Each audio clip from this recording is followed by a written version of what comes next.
I need to get this off my chest because what happened last Thursday has been building for literally 15 years, and I'm finally watching it all collapse exactly the way I planned. Yeah, you read that right.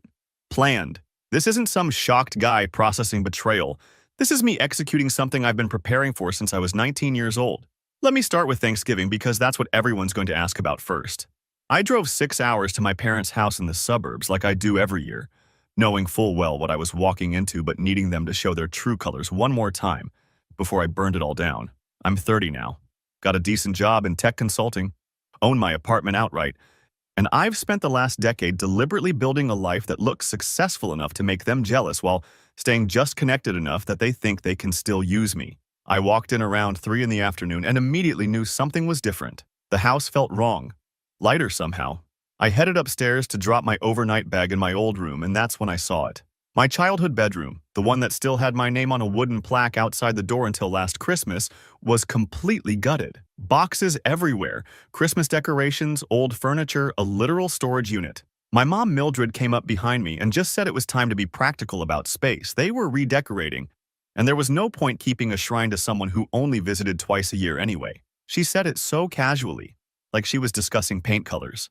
I didn't react, just nodded and took my bag back downstairs to leave it by the front door. That's when I noticed the hallway walls. You know those family photo collages that every suburban house has? The ones that chart every graduation and vacation and milestone? I'd been systematically removed. Not recently either. This had been done carefully over time. My high school graduation photo was gone, but Randy's was still there. The family beach trip from 2015 had been replaced with one from 2017 that I wasn't at. Every single picture that included me had either been taken down or cropped or replaced. I found the missing photos about an hour later when I took the kitchen trash out to the bins in the garage. Someone had torn them up, not carefully, just ripped them into pieces and thrown them away like junk mail. My college graduation. Me and Randy as kids. Me with Grandpa Maddox at his 75th birthday party. All of them shredded and sitting on top of some eggshells and coffee grounds. I stood there in the garage looking at my own face torn into strips and just thought, yeah, this is exactly what I needed. Confirmation, proof, the final piece of evidence that I wasn't crazy or sensitive or imagining things like they'd been telling me for years. I went back inside and Mildred was setting the table, talking about how nice it was that Randy's girlfriend couldn't make it this year, so it would just be family. Paula, my aunt, arrived with her husband Lorenzo and immediately started in on me about whether I was still doing that computer thing or if I'd gotten a real job yet. I told her I was senior consultant now, managing 3 accounts, and she actually laughed and said, "That's cute, honey. Randy's in medical sales and just bought a boat." Lorenzo joined in, saying at least Randy understood how to make real money, not just play with screens all day. Dinner itself was like watching a performance I'd seen 100 times before. Every single topic of conversation either excluded me completely or positioned me as the family disappointment. Randy talked about his sales numbers, and everyone congratulated him like he'd cured cancer. Mildred brought up her friend's daughter, who just made partner at a law firm, looking directly at me the whole time like I should feel ashamed. Grandpa Maddox asked Randy about his investment portfolio. Paula mentioned the cruise she and Lorenzo were planning and how nice it would be to have successful children who could afford to join them. Then Randy brought up the photos. He'd noticed too, obviously, and decided it would be hilarious to address it publicly. He said Mom had done a great job with the redecorating, really opened up the walls, got rid of all the clutter. Paula asked what clutter, and Randy just gestured at me and said, you know, the dead weight. The pictures of people who don't really contribute to the family anyway. Everyone laughed, not polite chuckles, real laughter. Mildred actually said it out loud then, said she and my dad had been going through old things and realized they were holding on to pictures of their biggest mistake, that it made more sense to celebrate the child who actually made them proud. She said it while passing the mashed potatoes. Just dropped that bomb like it was a fun fact about green beans. Paula decided this was the perfect time to announce that she and Lorenzo had been running a betting pool with some of the extended family about when I'd finally get the hint and stop showing up to family events. She said it was up to 17 people now, and the pot was at $400. Lorenzo said he had money on Christmas. Figured I was too stubborn to accept reality before then. Randy said he'd bet on me showing up to every single holiday for the next decade because I was too pathetic to build my own family and had to cling to this one. Grandpa Maddox, the guy who taught me how to fish and helped me with my college applications and who I genuinely thought cared about me, looked right at me and said they should have stopped at 1 kid. Said Randy turned out perfect, and I was just proof that you shouldn't push your luck. Then he actually raised his glass like he was making a toast, and everyone raised theirs too, except me. Because what the actual hell do you even do in that moment? I sat there for maybe 30 seconds just looking at all of them. My mother, my brother, my aunt and uncle, my grandfather, all of them smiling, enjoying themselves, absolutely comfortable with what they'd just said. And I realized this was it. This was the moment I'd been building toward for 15 years. The moment where they showed me so clearly, so obviously, that they genuinely didn't value me as a human being, that I wasn't overreacting or being too sensitive or misunderstanding family dynamics. They literally, explicitly wanted me gone. So I smiled. I actually smiled at them. Then I stood up, picked up my plate, walked it to the kitchen, scraped it into the trash, and washed it in the sink. I grabbed the kitchen trash bag, tied it up, and took it out to the garage bins. I collected my overnight bag from by the front door, put on my coat, and walked out to my car while they all sat there at the table looking confused. Randy called after me, asking where I was going, and I told him I was taking out the trash like I always did. Then I got in my car and drove the 6 hours back home. Here's the thing though, and this is what I need Reddit to understand, because it's important. I wasn't hurt, I wasn't devastated, I wasn't crying on the drive home or having some breakdown about family rejection. I was relieved. I was actually excited because they'd finally done it. They'd finally said out loud, in front of witnesses with complete clarity, exactly what they thought of me. No more ambiguity. No more gaslighting about how I was too sensitive or took jokes wrong. They'd put it all on the table, and now I could do what I'd been planning for over a decade. See, my family doesn't know certain things about me. They don't know that when I was 19 and my dad's business was failing, I was the one who co-signed on the refinancing of their house because my credit was better than Randy's and they needed a family member's signature. They don't know that I've been making supplemental mortgage payments for the last 8 years, routed through a separate account, so it just looked like they were getting help from the bank's hardship program. They don't know that when Randy's medical sales job does well, it's because I built him a client database and contact management system that he thinks he paid some freelancer for, but actually I did for free and maintained for him. They don't know that Paula and Lorenzo's retirement account is connected to an investment group that I have administrative access to through my company's financial services partnership. They don't know that Grandpa Maddox's assisted living facility, the nice one he moved into 3 years ago that he thinks his veterans benefits are covering, is actually partially subsidized by a fund I set up. They don't know that I've spent 15 years quietly, invisibly, making sure they all had comfortable lives while they treated me like garbage, specifically so that when this moment came, I'd have leverage. And now that moment is here. I got home Friday morning around 2 a.m., exhausted but wired, and started making phone calls.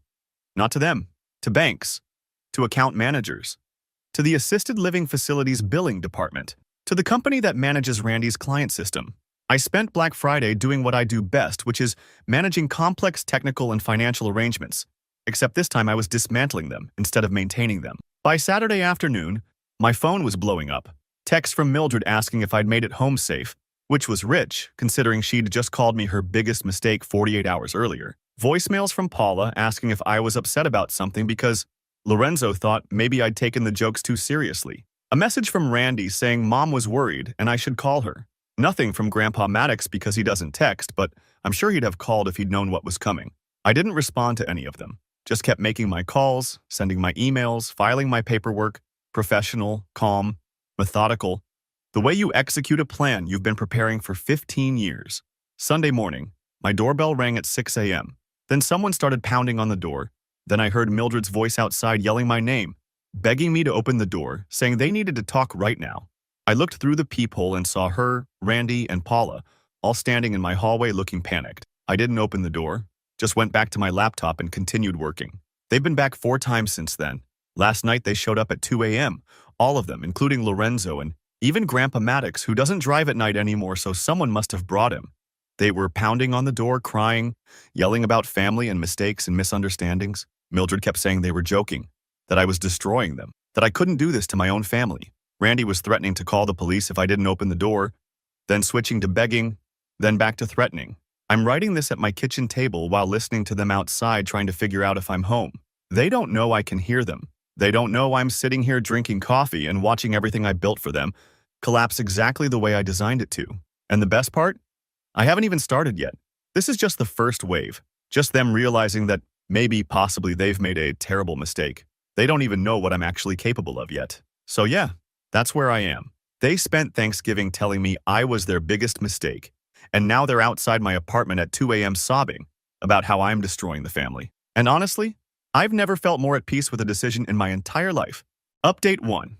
Okay, so I know a lot of you told me to keep ignoring them and just let everything play out. And trust me, I appreciate that advice. But here's the thing about revenge that nobody tells you. The best part isn't watching them suffer from a distance, it's watching them try to justify what they did while their whole world collapses. And yeah, I know some of you are thinking I'm being too harsh or whatever, but stick with me because this gets so much better and so much worse at the same time. First, let me address the comments asking what exactly I did. I'm not going to get into super specific details because I don't need this used against me somehow, but basically, remember how I said I co-signed their house refinancing when I was 19? That also means I'm legally on the deed as a part owner. When I stopped making those supplemental mortgage payments I'd been routing through that separate account, their monthly payment jumped by almost $800 immediately. And they're already stretched thin because my dad's business never really recovered and Mildred works part-time retail. Randy's client management system? I built it with an admin backdoor because I'm not an idiot. Friday morning, I logged in and changed all his client contact information by one digit. Just one. Enough that when he tries to call his biggest accounts this week, he's going to get wrong numbers. His December sales are going to tank, and he won't even understand why until he figures out the system is corrupted. And good luck explaining to your sales manager why you suddenly can't reach any of your clients right before year-end bonuses. Paula and Lorenzo's retirement account wasn't anything illegal. I just had administrative access through my company's financial partnership network. I removed myself from the authorization list and flagged some concerns about account verification.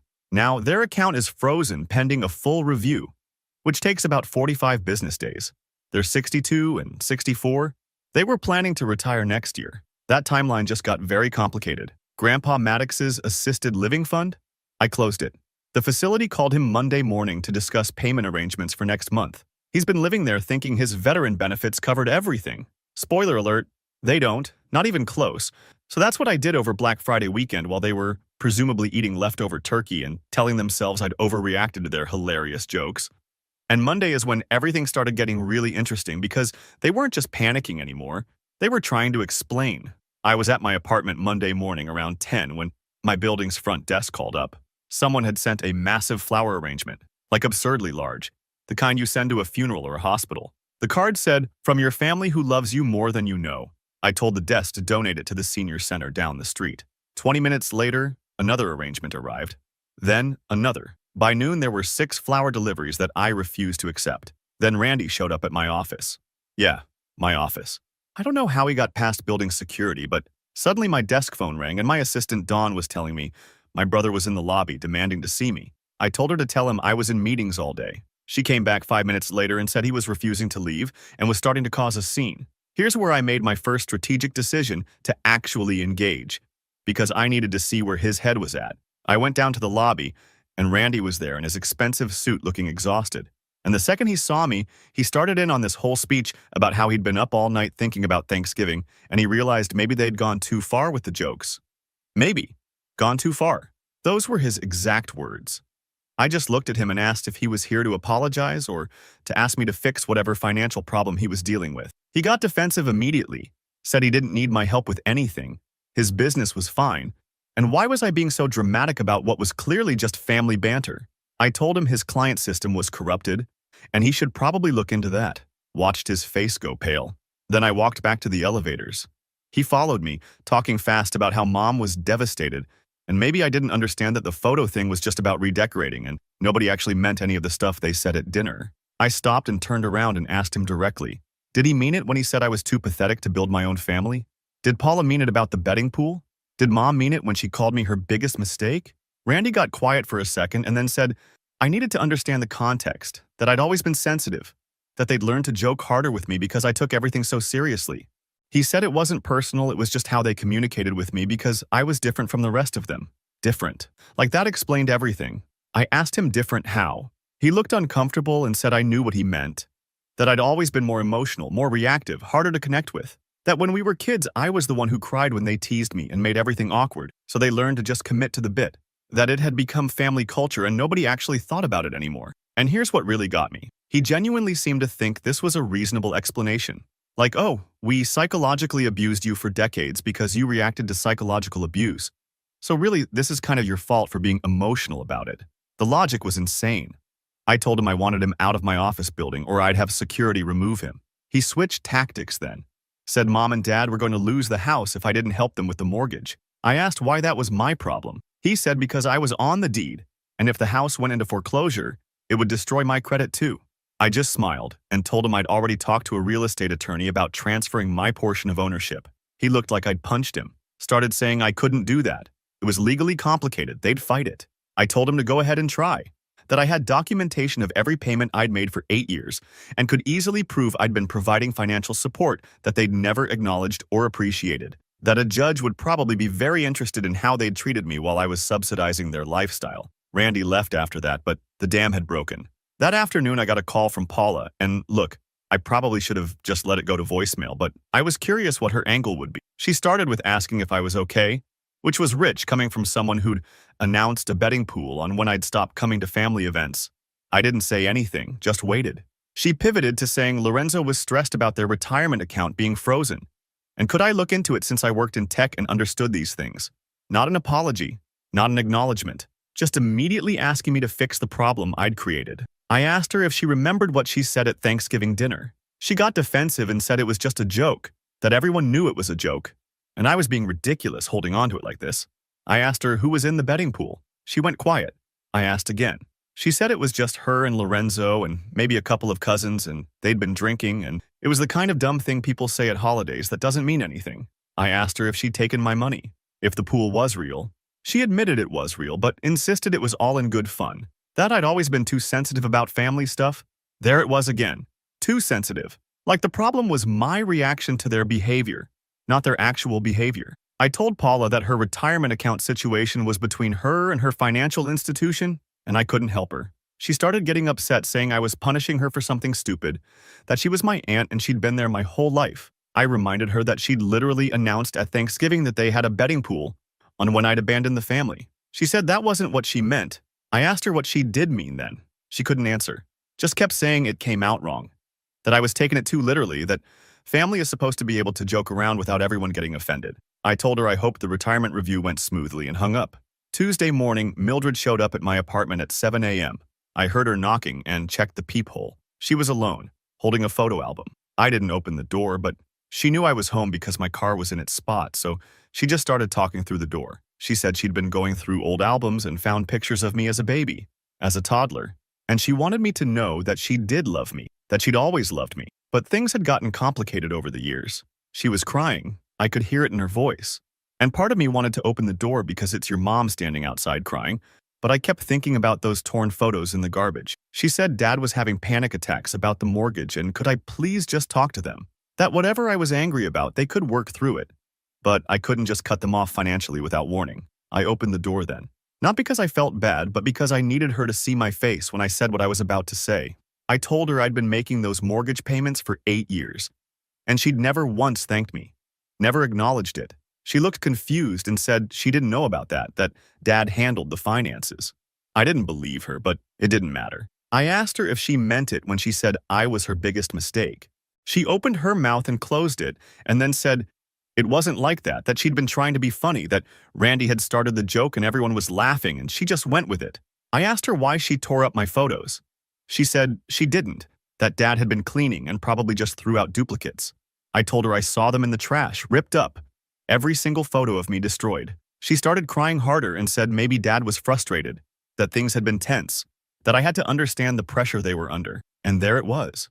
Maybe Dad was frustrated, not an apology, not an acknowledgement that destroying photos of your child is psychotic behavior, just an excuse, just context, just me needing to understand. I asked her why they treated me differently than Randy. She got very quiet and then said I wasn't different, that they loved both their sons equally, but Randy had always been easier to parent, easier to be proud of, easier to talk about with friends. She said it like it was just a fact of nature, like some kids are tall and some are short and some are easier to love. I told her she needed to leave. She begged me to reconsider whatever I was doing with their finances. I closed the door. She stood outside for another 10 minutes crying before she finally left. Here's what I learned from all these conversations. They genuinely don't think they did anything wrong, Or if they do, they think the wrongness is so minor compared to my reaction that I'm the one being unreasonable. They think calling me their biggest mistake and tearing up my photos and running betting pools about when I'll leave is just family dynamics. Just how they communicate. Just jokes that I'm too sensitive to handle. And now they're panicking because the sensitive son they've been mocking for 30 years turned out to be the one holding their entire financial stability together. And they never even noticed until it was gone. Wednesday morning, I got a call from a number I didn't recognize. Turned out to be Grandpa Maddox calling from the assisted living facility's main office because I'd blocked his cell. He said we needed to talk about his living situation, that there had been some kind of mistake with his payments. I told him there was no mistake. He asked what I meant, and I explained that I'd been covering part of his costs for 3 years through a subsidy fund I'd set up, and I'd closed that fund. He was silent for a long time and then asked why I would do that. I asked him if he remembered what he said at Thanksgiving. He said he'd said a lot of things. He was an old man, and he jokes around. I asked him specifically if he remembered saying they should have stopped at one kid. More silence. Then he said I was really going to punish him over that he'd fought in Vietnam and raised a family, and I was going to let him lose his housing over a stupid comment. I told him his veteran benefits would cover basic housing at the facility, just not the upgraded suite with the private bathroom and the social activities. That he'd be fine, just less comfortable. He started yelling then, saying I was being cruel, that he was 83 years old and I was his grandson, and how dare I do this to him. I asked him again if he meant what he said. He said no, of course not, but that didn't mean I got to hold it over his head forever. I told him he'd have to figure out his living arrangements and hung up. Blocked the facility's main number too. By Wednesday afternoon, Randy's girlfriend, Wendy, had apparently heard enough from him about our family drama that she decided to get involved. She sent me a long text message saying she'd been dating Randy for 2 years and had never met me, which now made a lot more sense given what Randy had told her about Thanksgiving. She said she'd told Randy what he and his family had done was horrible and that he needed to fix it, but he kept insisting I was overreacting. Wendy said she wanted to meet me, talk to me directly, understand my side of things because Randy's version wasn't adding up. She suggested we get coffee somewhere neutral. And here's the thing. I was curious about Wendy because if she'd been dating Randy for 2 years and never met me, that meant he'd deliberately kept us separate. That meant he'd known, on some level, that his family's treatment of me was wrong enough that he didn't want his girlfriend to witness it. So I agreed to meet her, which is how I ended up at a shopping mall food court Thursday afternoon, sitting across from my brother's girlfriend who I'd never met, watching her face change as I explained exactly what had been happening for the last 15 years. And that's where I'm going to leave this update because what Wendy told me next opened up a whole new dimension to this situation that I wasn't expecting. And honestly, I'm still processing it. Let's just say Randy's been telling her a very different version of our family dynamic, and some of what he said makes him look even worse than I thought possible. More soon. This is getting complicated in ways I didn't plan for. Update 2. All right. So I left off saying Wendy had information that changed things, and yeah, I wasn't exaggerating. Before I get into what she told me, though, I need to address some comments from the last update because apparently I needed to clarify something. I'm not doing this to be vindictive or petty. This is about consequences. Natural, logical consequences for 30 years of systematic emotional abuse that I subsidized financially while they told me I was worthless. Some of you get it. Some of you think I should just move on. To those people, genuinely, what part of they called me their biggest mistake while I was paying their mortgage sounds like something you just move on from? Anyway, Thursday afternoon, mall food court, which I picked specifically because it's public and neutral, and if this turned into some kind of ambush, I could just leave. Wendy showed up right on time, and I'll admit I'd been curious what kind of person would date Randy for 2 years. She seemed normal, mid-20s, worked in dental hygiene, seemed genuinely uncomfortable about the whole situation. We sat down and she started by saying she felt weird even being there because technically she was going behind Randy's back. But after hearing what happened at Thanksgiving, she couldn't just stay out of it. She said Randy had told her his family had a big fight, and I'd stormed out over nothing, that I was being dramatic as usual. Those words, as usual. Like this was a pattern she'd been hearing about. I asked her what Randy had told her about me in general, over the 2 years they'd been together. She got quiet and then admitted he'd basically painted me as the family problem. Said I was jealous of him, that I'd always been competitive and resentful that he was more successful, that I made family gatherings awkward with my attitude, that I'd been like this since we were kids, and the family had learned to just manage around me. She said Randy told her I lived alone and didn't really have friends because I pushed people away, that I'd always been socially difficult, that the family tried to include me, but I made everything about me. She said when she asked why she'd never met me, Randy told her I refused to meet his girlfriends because I couldn't handle him being happy, that I'd apparently ruined relationships for him before by being hostile to women he dated. I just sat there listening to this character assassination and, honestly, I wasn't even surprised. Of course, Randy had built a whole narrative where I was the villain. Of course, he'd spent 2 years making sure Wendy never questioned why I was never around. What got me, though, was when she said Randy told her I was financially irresponsible and had borrowed money from the family multiple times that I never paid back, and that's why they were frustrated with me. I asked her to repeat that. She looked embarrassed, but confirmed it. Randy had explicitly told her that I owed our parents money and refused to pay it back, and that it was causing tension. I pulled out my phone and showed her my banking app, scrolled through 8 years of mortgage payment confirmations going to my parents' address, showed her the receipts from the assisted living facility payments, showed her the invoices from building Randy's client management system that I'd marked as paid, but never actually charged him for. Wendy's face changed as she looked through everything. She kept saying, "Oh my God, oh my God."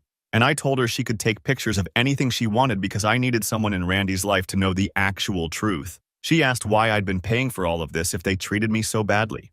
I explained about co-signing when I was 19, about feeling responsible, about thinking if I just helped enough eventually, they'd appreciate me, about being young and stupid and desperate for family approval. Then I told her what they said at Thanksgiving. All of it.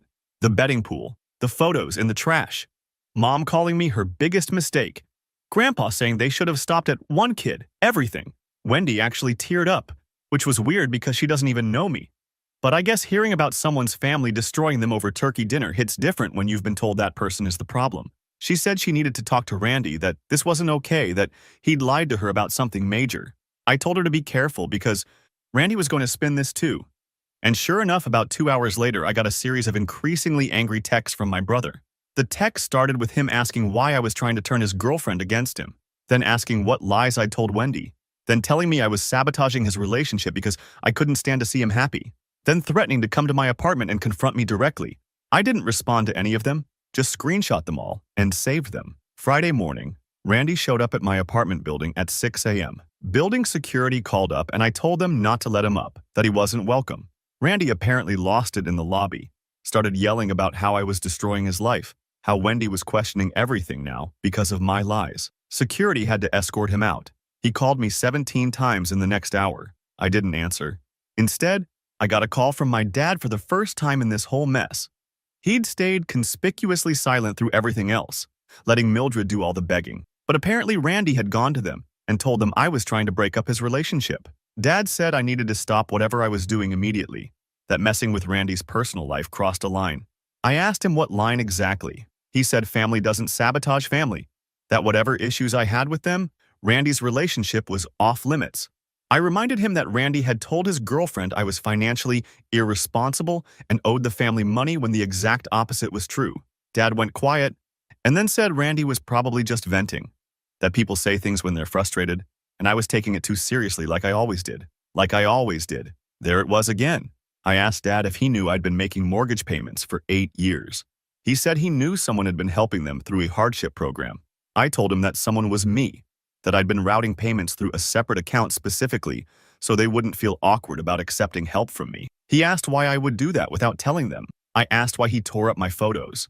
He said he didn't tear up anything, that Mildred must have been cleaning and gotten carried away, that I was fixating on something meaningless instead of focusing on the real problem, which was that their house was going into foreclosure. I asked him if he remembered what Grandpa Maddox said at Thanksgiving. He said Grandpa was old and didn't mean anything by it. I asked if he remembered what Mildred said about me being their biggest mistake. He said she was trying to be funny, and it came out wrong.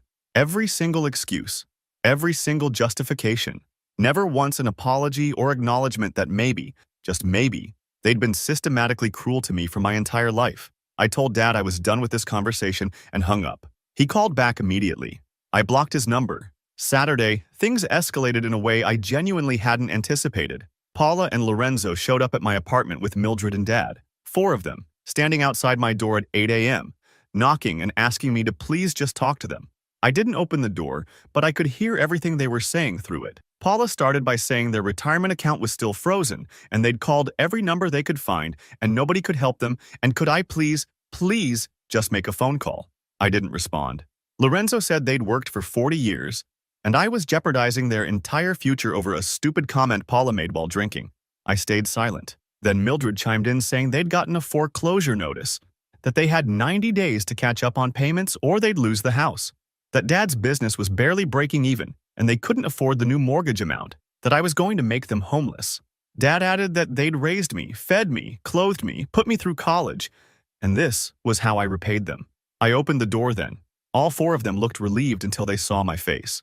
I asked Dad if he really wanted to talk about who paid for what. He said that's not what he meant, that parents don't keep score with their children.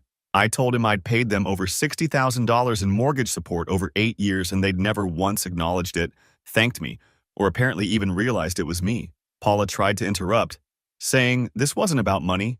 This was about family. I asked her how much was in the betting pool. She said that didn't matter. I said it mattered to me. Lorenzo said I was being childish, holding on to grudges, making everything harder than it needed to be. I asked him if he thought announcing a betting pool about when I'd abandoned the family was childish. He said I was twisting things.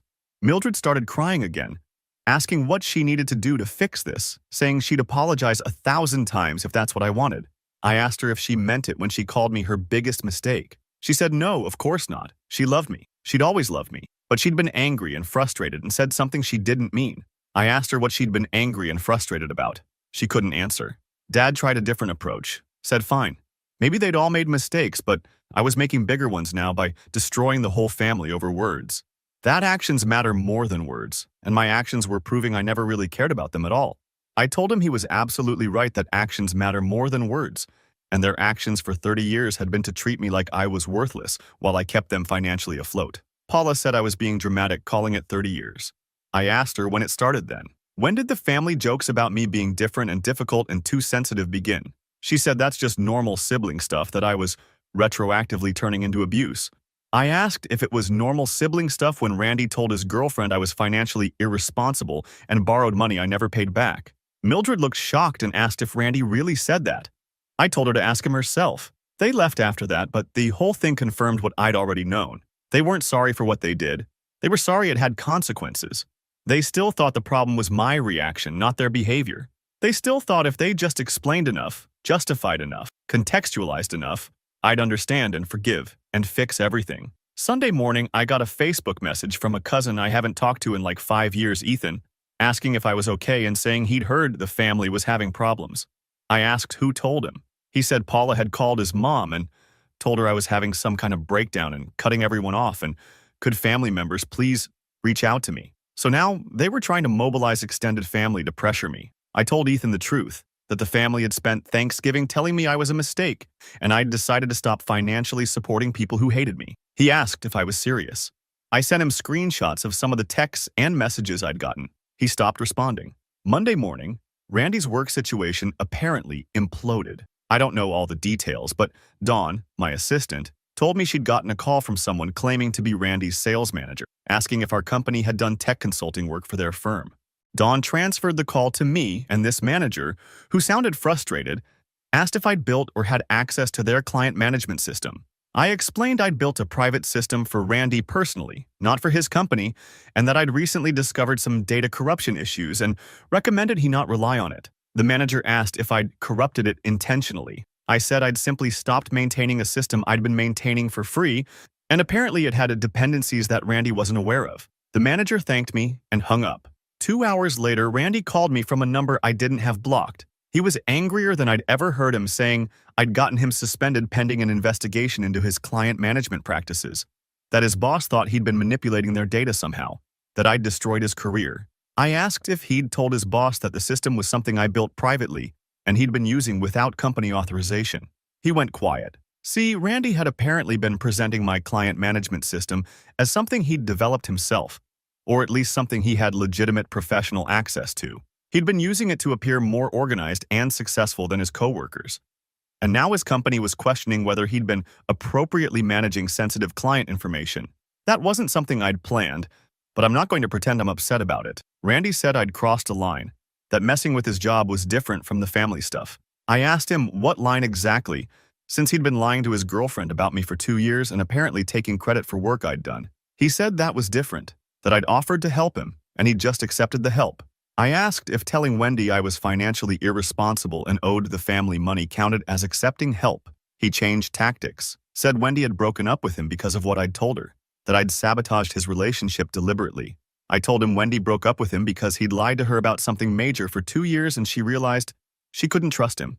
He said that's not what happened, that I'd poisoned her against him. I reminded him that all I'd done was show her bank statements proving his lies. Randy said I was tearing the family apart, that Mom and Dad might lose their house, that Paula and Lorenzo's retirement was destroyed, that Grandpa might have to move to a worse facility, that his career was in jeopardy, all because I couldn't take a joke. I asked him if he'd made a joke. He said what? I said at Thanksgiving, when everyone was laughing about me being a mistake and betting on when I'd leave. Was he joking? He said obviously they were all joking. I asked him what the punchline was. He couldn't answer. Just kept saying I knew what he meant, that it was family dynamics, that everyone gives each other hard time, that I was selectively remembering things to justify my nuclear overreaction. I told him I was done talking and hung up. Tuesday morning, I got an email from a lawyer's office representing my parents. The email stated that they were disputing my ownership stake in their house and demanding I either resume mortgage payments or transfer my portion of the deed back to them for the original consideration. I forwarded it to my own lawyer who'd been expecting something like this. My lawyer called me an hour later laughing. Apparently my parents' attorney hadn't realized how strong my position was. I had documentation of every payment, proof that I'd been told it was a hardship program when it was really me. Evidence that they'd never acknowledged or reciprocated my support. My lawyer said if they wanted to push this legally, we'd win, and they'd likely end up owing me back payment for 8 years of mortgage support I'd provided under false pretenses. I told my lawyer to send a formal response laying out exactly that, and to include a deadline for when I expected reply. My lawyer said this was going to get worse before it got better. I told him that was the point. Because here's what my family still doesn't understand. I'm not reacting emotionally to Thanksgiving dinner. I'm executing a plan I've been building for over a decade. Every financial connection I maintained wasn't generosity, it was leverage. Every system I built wasn't help. It was a backdoor for exactly this moment. I've been preparing for this confrontation since I was 19 years old and realized my family would never value me no matter what I did. And now they're all scrambling, blaming me, trying to fix things while still refusing to actually acknowledge what they did wrong. They want me to restore everything while they keep explaining why I'm overreacting. They want the money and support back without having to actually apologize or change. But it's too late for that. The house of cards is falling, and I'm the one who built it specifically, so I could knock it down when the time came. Next update is going to be the big one. Things are about to get significantly worse for everyone involved. Final update. Okay, so this is probably going to be my last update because everything has reached its conclusion, and I need to move on with my life, which apparently means life without my biological family, and I'm completely fine with that. But before I close this chapter, I need to tell you what happened this week because the final confrontation answered the one question I've been asking for 30 years. Why? Why did they always treat me differently? And the answer is so much worse than I expected. First, the legal stuff. My lawyer sent the response to my parents' attorney Wednesday morning, and by Wednesday afternoon, we got a reply that was basically them backing down completely. Turns out, when you have 8 years of documented payments, signed agreements showing you're on the deed, and evidence that you were providing financial support under the impression it was anonymous, you have a really strong legal position. My parents' lawyer apparently advised them that pursuing this would likely result in a judgment against them for the full amount I'd paid plus interest. My lawyer called me to discuss options, and I told him I wanted to proceed with transferring my ownership stake, but I wanted full repayment for the mortgage support I'd provided. He said that would probably force them into bankruptcy or selling the house. I told him that was fine. He asked if I was sure I wanted to push it that far. I told him I'd been sure for 15 years. Thursday morning, all of them showed up at my apartment. And I mean all of them. Mildred, Dad, Randy, Paula, Lorenzo, even Grandpa Maddox, who I'm pretty sure shouldn't be driving, but apparently desperation makes people do unsafe things. They were outside my door at 7 a.m., demanding I let them in for a family meeting. I ignored them for about 20 minutes while I made coffee and checked my work emails, then finally opened the door. They filed into my living room and I could see them taking in my apartment for the first time. Nice furniture, decent art on the walls, everything clean and organized. Randy actually looked around and made some comment about how I'd done well for myself, and Mildred immediately shushed him like that wasn't the point of being there. They all sat down except Dad, who stood by the window like he was too agitated to sit. Mildred started with saying they'd gotten my lawyer's response and it was unacceptable. that I couldn't seriously be demanding full repayment for help I'd volunteered to give. I asked her if she'd known it was me making those payments. She admitted she hadn't. I asked Dad. He said he'd suspected but never confirmed it. I asked why he never asked me directly. He said he didn't want to make me feel obligated to continue if he acknowledged it. That logic was insane, and I told him so. He said I wouldn't understand, that accepting help from your younger son is complicated, that he had his pride. I asked him if his pride was worth more than my dignity. He didn't answer. Randy jumped in saying we were getting off track, that the real issue was I was trying to destroy the whole family over one bad dinner. Paula agreed. Said I was holding a grudge over something everyone had already apologized for, even though none of them had actually apologized. They'd just explained why I shouldn't be upset. Lorenzo said I needed to be realistic. That family is family, and you don't just walk away over hurt feelings. I asked them if they wanted to know why I was really doing this. They all said yes, like I was finally going to explain my crazy overreaction.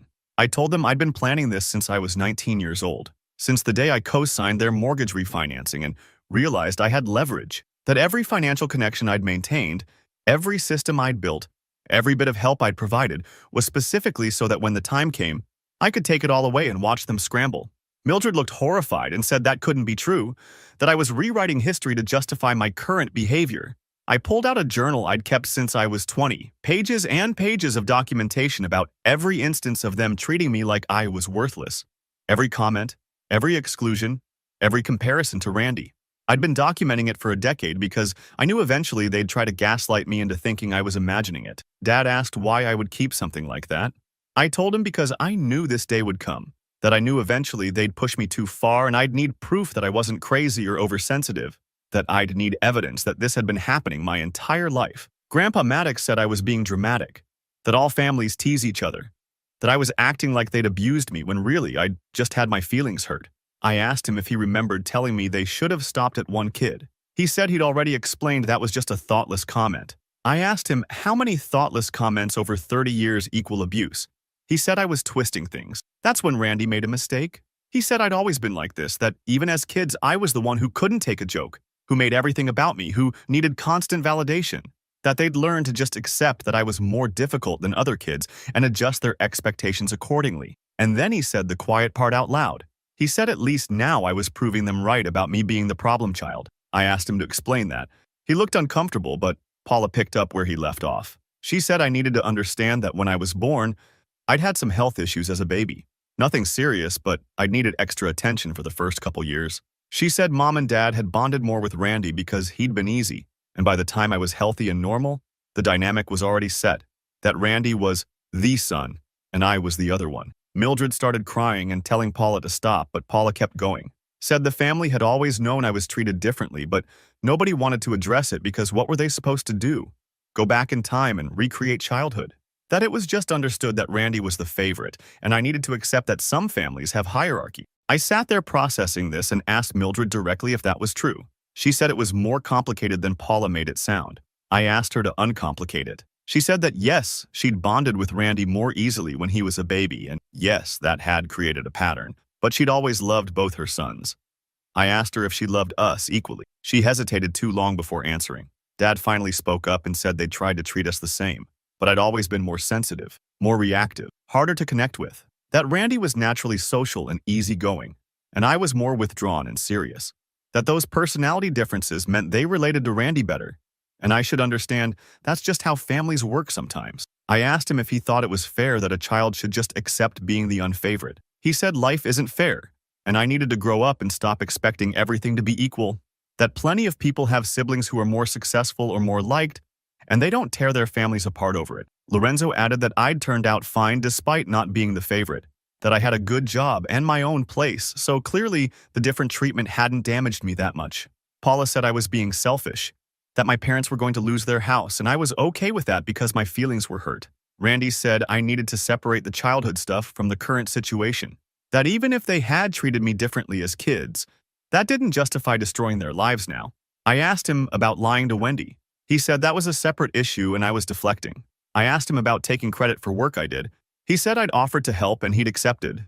That's not theft. Mildred tried a different approach, said even if everything I was saying was true, even if they had treated me differently my whole life, was I really going to let them lose everything over it? Was I really going to be that cruel?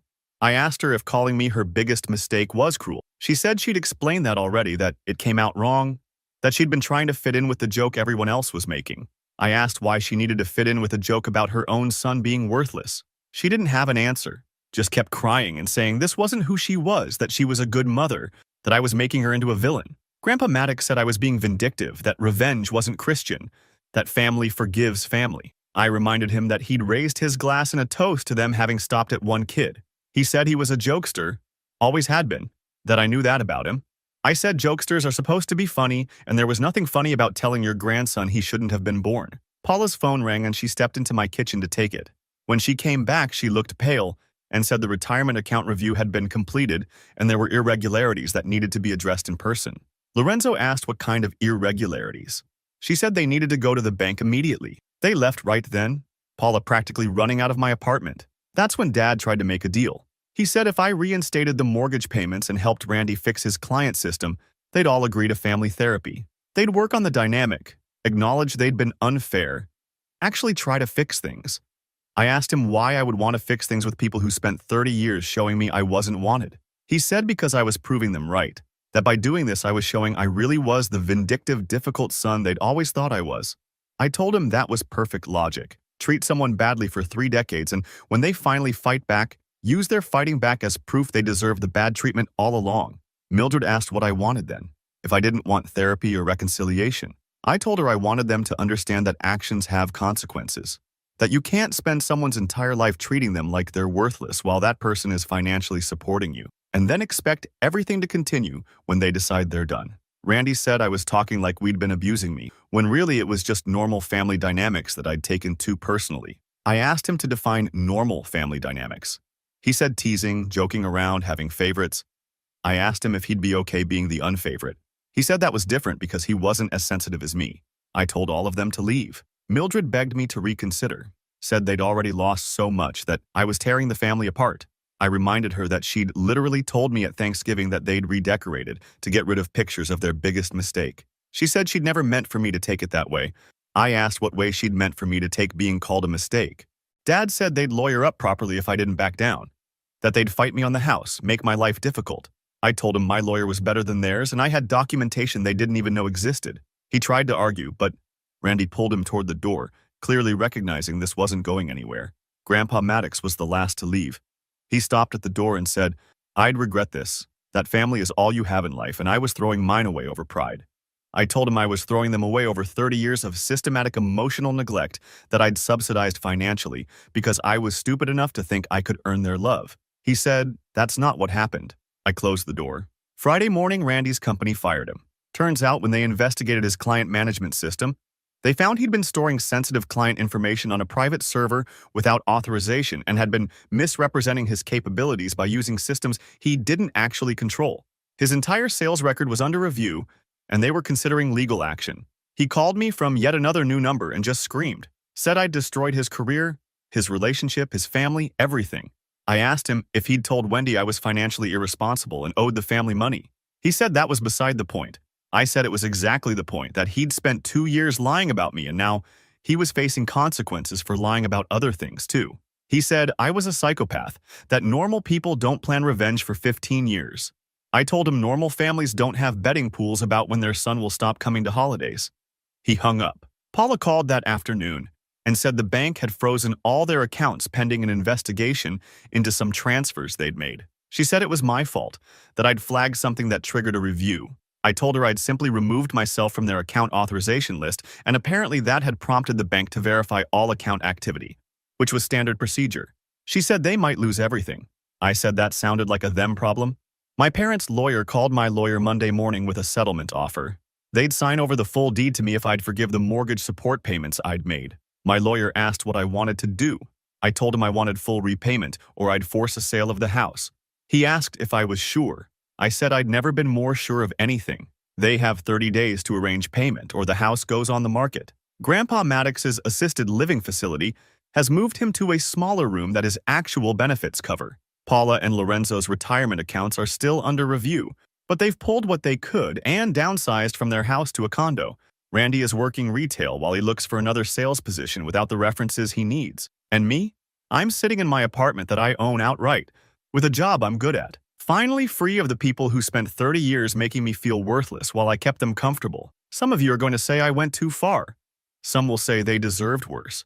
Honestly, I don't care either way. They had 30 years to treat me like I mattered. They chose not to. They had 2 weeks after Thanksgiving to genuinely apologize and acknowledge what they'd done. They chose to explain and justify and tell me I was overreacting instead.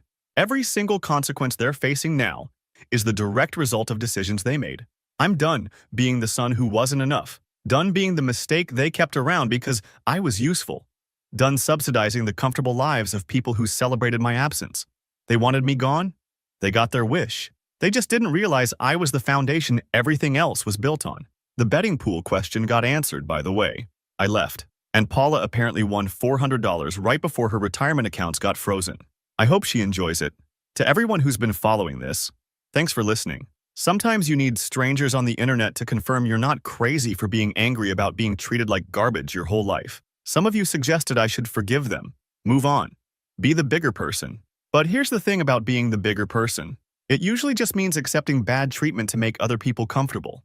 I spent 30 years being the bigger person. I'm done now.